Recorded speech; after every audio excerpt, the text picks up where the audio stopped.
कोल्हापूर जिल्ह्यात सलग तिसऱ्या दिवशीही पावसाची दमदार हजेरी. कोल्हापूरकर ऐन उन्हाळ्यातच घेत आहेत पावसाळ्याचा अनुभव. सततच्या पावसामुळे उन्हाळी भात, सूर्यफूल, भुईमूग आदी पिकांचं मोठं नुकसान. भात पिकाचा धुळवा पेराही खोळंबला. मुख्यमंत्री आणि उपमुख्यमंत्र्यांच्या उद्याच्या कोल्हापूर दौऱ्यासाठी भर पावसात केलं रस्त्याचं डांबरीकरण. लाखो रुपयांचा चुराडा.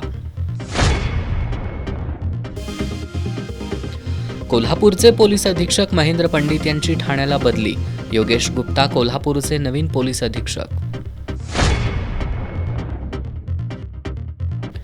अलमट्टी धरणाच्या उंचीबाबत महाराष्ट्र सरकार गंभीर नाही.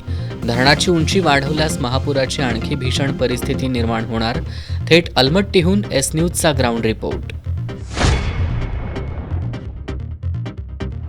आणि 11वीच्या ऑनलाईन प्रवेश प्रक्रिया प्रणालीत 2 दिवसांपासून तांत्रिक बिघाड. विद्यार्थी आणि पालकांना होतोय नाहक त्रास.